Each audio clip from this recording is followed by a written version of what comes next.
My name is Rasha Ali. I am a PhD student at Ovidas University of Constanța in Romania.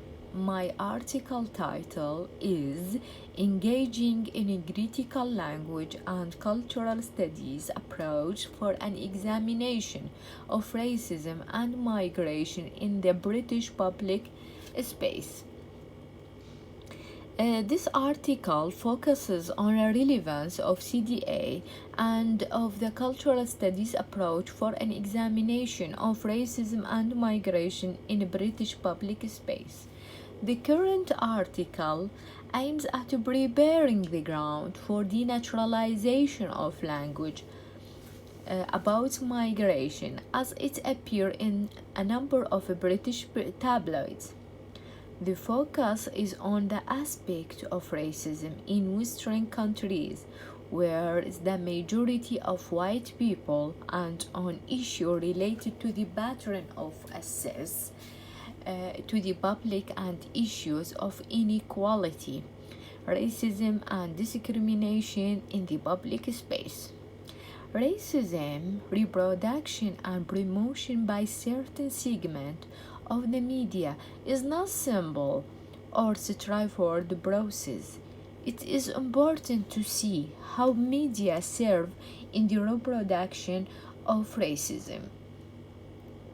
Being socially concerned and issues oriented resembles the attitude espoused by cultural studies rather than documenting social reality.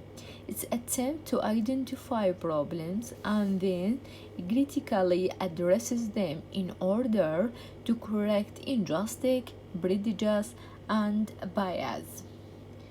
Critical theory in general and the empirical approach for the cultural studies also pay attention to power and ideology in the construction of contemporary discourses, such as racism, starting from an anthropological definition of culture as way of life for the better or for the worse, not as a collection of exemplary illustrations of a human spirit.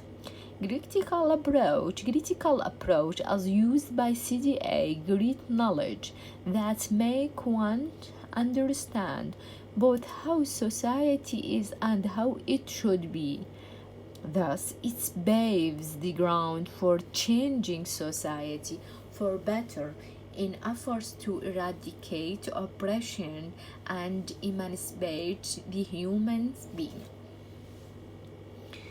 As various theorists in the social science, cultural studies, and literary studies resort to the various definitions of discourse, thus making a communication at times difficult, Merrill and Thomas Plower come up with a list of 6 distinct definitions. For example, the first one, discourse number 1, refers to the highest level of language description, the lower ones being phonemes, words, phrases, clause, sentences, and text.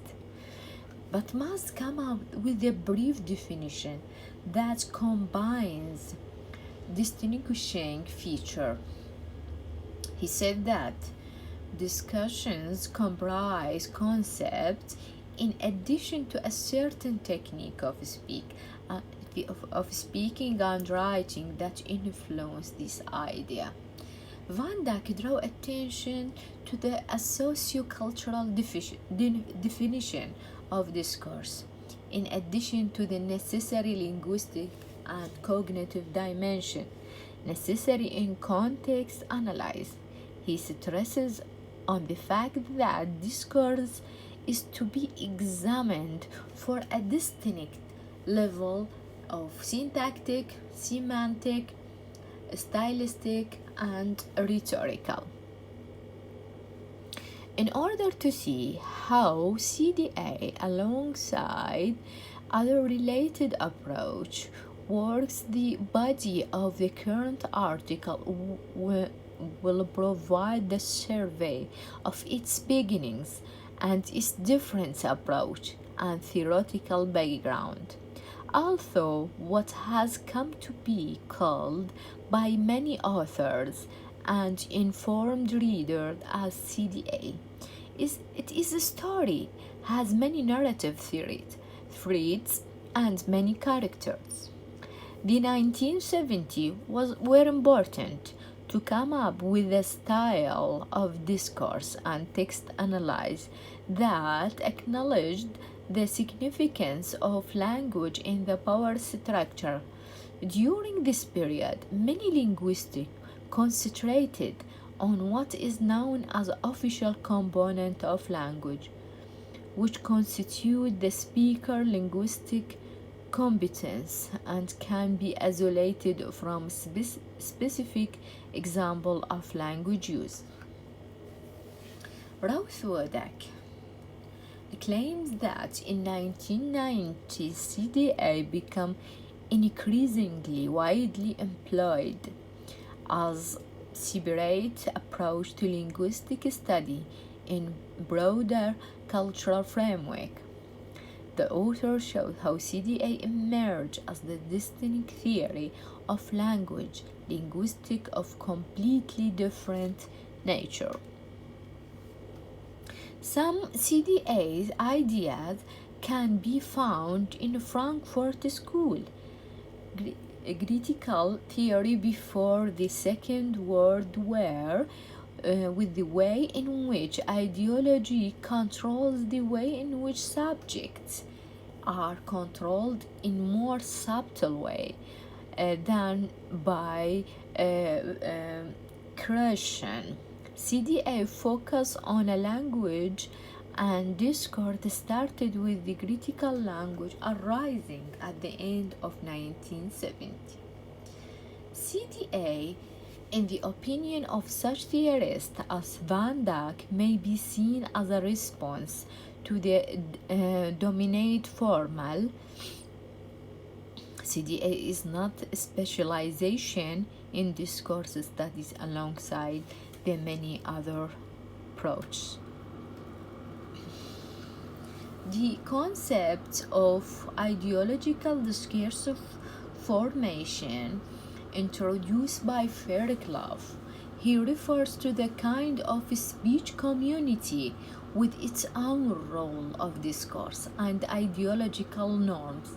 This speech community, in our case, is made up the language of tabloid, of its journalist, of its target audience.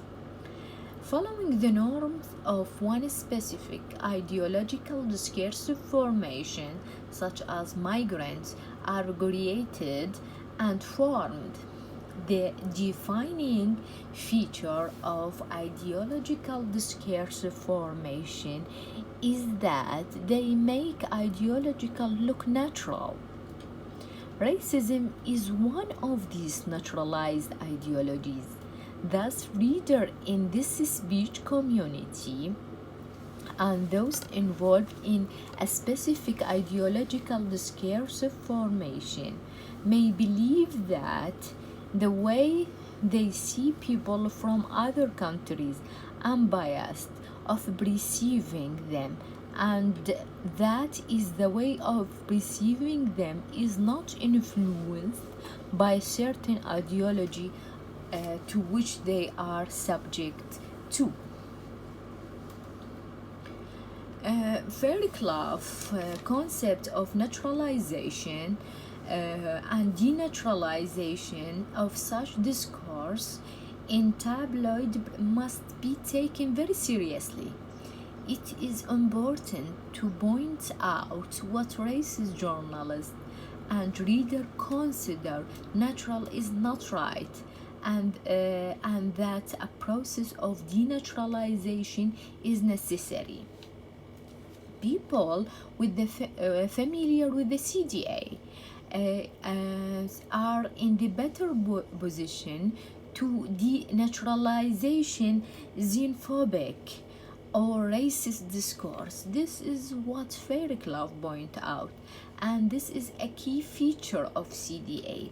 The fact that while ideological discourse formation naturalize ideologies, CDA aims at denaturalizing them. Racism and discrimination have remained a central concept in works carried out by CDA author. Although these terms have been dealt with before, with a different degree of emphasis, tolerance and discrimination have long been associated with racism, a term with a certain history and with a certain degree of ambiguity. For conclusion, one might conclude that the media reproduction of racism is not simple and easy process. The role of media in the reproduction of racism is inextricably linked to the general feature of racism and white domination in society, especially the structure of ideological structuring of that kind of group power.